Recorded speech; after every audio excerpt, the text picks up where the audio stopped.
Bismillahirrahmanirrahim. Assalamualaikum warahmatullahi wabarakatuh. Kembali lagi dengan saya Wahyu Channel Batam yang akan mengupas tentang DTKS, data PKH, data PPNT, dan data-data bantuan sosial lainnya. Tetap ikuti channel saya, channel Wahyu Batam.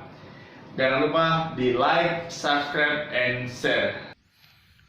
Halo Bapak Ibu semuanya, kali ini saya akan memberikan informasi tentang bagaimana cara mendaftarkan KIF sekolah atau Kartu Indonesia Pintar Sekolah.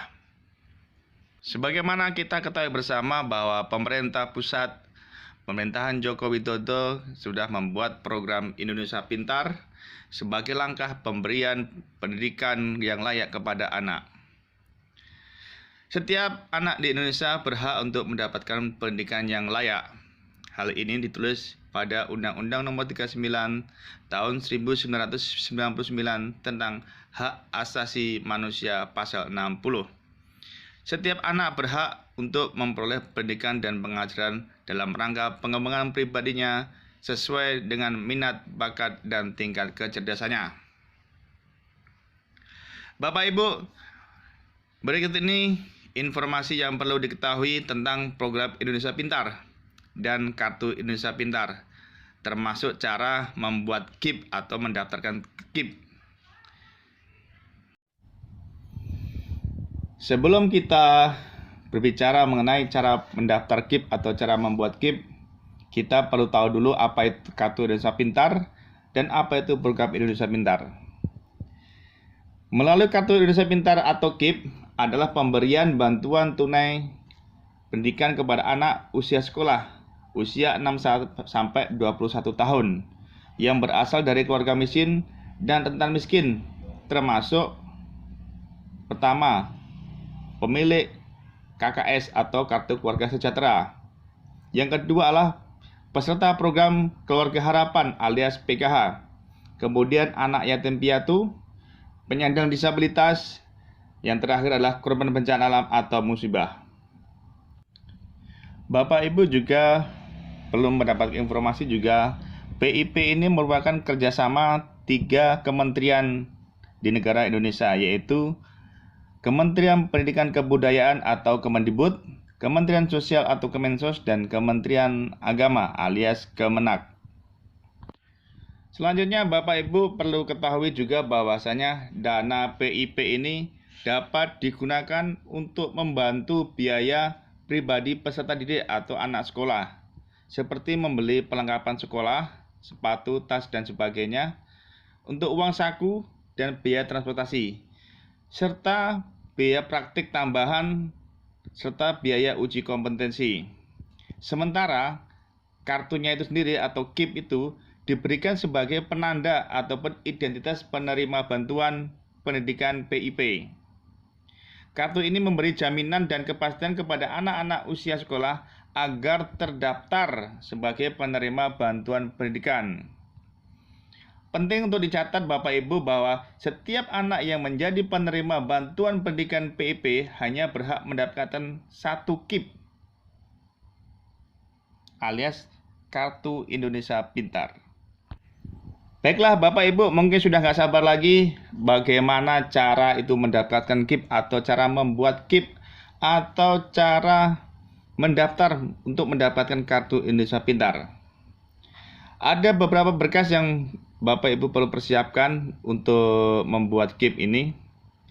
Yang pertama adalah kartu keluarga alias KK. Kemudian yang kedua adalah akte kelahiran. Yang ketiga adalah KKS atau Kartu Keluarga Sejahtera. Kalau tidak punya KKS, Bapak Ibu bisa mendaftarkan ataupun mendapatkan ID DTKS di kelurahan kalau Ibu sudah terdaftar sebagai warga miskin. Jadi nanti Bapak Ibu akan mendapatkan ID DTKS, karena sekarang semua bantuan pemerintah harus mempunyai ID DTKS. Jika belum mempunyai, berarti Ibu harus didaftarkan dulu untuk mendapatkan DTKS ID-nya. Kemudian yang keempat adalah rapor atau hasil belajar siswa. Dan jika Bapak Ibu sudah menyiapkan berkas yang di atas, yang pertama yang perlu dilakukan adalah siswa atau anak, atau bisa Bapak Ibu mewakili anak Ibu, datang ke sekolah, mendaftar dan membawa berkas yang di atas seperti KKS, kemudian akte kelahiran, ID DTKS tadi, surat keterangan ID yang menerangkan bahwa Bapak Ibu semua sudah masuk dalam DTKS, dan rapor siswa.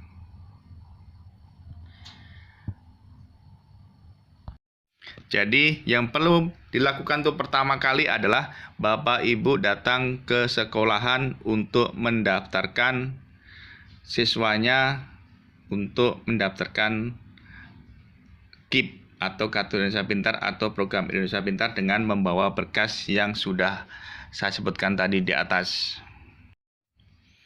Setelah anak Bapak Ibu semuanya terdaftar atau mendaftar ke sekolahan itu, mendaftarkan untuk mendapatkan KIP atau PIP, maka sekolah atau madrasah akan mencatat data siswa calon penerima Kartu Indonesia Pintar untuk dikirimkan atau diusulkan ke Dinas Pendidikan ataupun Kementerian Agama di kota atau kabupaten setempat. Selanjutnya, Dinas Pendidikan atau Kementerian Agama kabupaten atau kota mengirimkan data rekapitulasi pengajuan calon penerima KIP ke Kemendikbud atau Kemenak. Nantinya, sekolah akan mendaftarkan calon peserta KIP ke aplikasi data pokok pendidikan alias Dapodi. Sekolah yang berada dalam naungan Kemendikbud wajib memasukkan data calon penerima KIP ke dalam Dapodi. Jadi sekolah nanti akan nge-input data siswa yang mendaftar menerima KIP tadi ke dalam aplikasi data pendidikan alias Dapodik. Jika seandainya anak Bapak Ibu atau siswa lolos seleksi sebagai calon penerima KIP, Kemendikbud dan Kemenak akan mengirimkan Kartu Indonesia Pintar alias KIP kepada calon penerima KIP yang lolos seleksi di sekolah masing-masing. Tadi sudah kita bahas cara mendaftarkan KIP alias PIP alias KIP. Sekarang kita sampaikan bahwasanya berapa sih besaran dana yang akan didapatkan oleh pengguna PIP alias yang mendaftarkan kartu KIP. Yang pertama, untuk anak SD atau MI ataupun paket A, selama 1 tahun akan mendapatkan Rp450.000. Kemudian untuk anak SMP alias MTS ataupun paket B mendapatkan selama setahun itu Rp750.000. Selanjutnya yang ketiga adalah anak SMA alias SMA, SMK, MA, dan paket C mendapatkan Rp1 juta per tahun. Jadi ininya pembagiannya itu 2 kali dalam setahun. Kalau SD berarti 225.000, kemudian yang SMP 375.000, kemudian yang SMA 500.000 dalam setiap pencairannya atau dalam per semester. Setelah mendapatkan program Indonesia Pintar atau KIP-nya, ada kewajiban yang harus dilaksanakan oleh peserta didik alias siswa yang mendapatkan kartu KIP tersebut. Kewajiban yang pertama adalah menyimpan dan menjaga KIP dengan baik. Yang kemudian, karena PIP ini merupakan bantuan pendidikan, dana manfaatnya harus digunakan untuk keperluan yang relevan untuk pendidikan. Yang ketiga adalah siswa harus terus belajar dan bersekolah, tidak boleh putus sekolah, harus belajar dengan rajin, disiplin, dan tekun supaya mendapatkan nilai yang baik dan akhirnya bisa lulus dengan baik dengan nilai yang bagus juga. Seperti yang sudah saya sampaikan di awal tadi Bapak Ibu, bahwasanya dana PIP ini dapat digunakan untuk membantu biaya pribadi peserta didik seperti membeli perlengkapan sekolah atau kursus seperti sepatu, tas, baju, dan lain-lain sebagainya. Kemudian untuk uang saku dan biaya transportasi, biaya praktik tambahan, serta biaya uji kompetensi. Demikian Bapak Ibu semuanya, mudah-mudahan apa yang saya sampaikan ini bisa bermanfaat. Terus ikuti channel saya ini, channel Wahyu Batam. Saya akan terus memberikan informasi tentang bantuan sosial seperti KIP, KIS, dan bantuan PKH dan bantuan sosial lainnya. Terima kasih yang sudah like dan subscribe. Tetap like dan subscribe dan tetap ikuti video saya. Wassalamualaikum warahmatullahi wabarakatuh.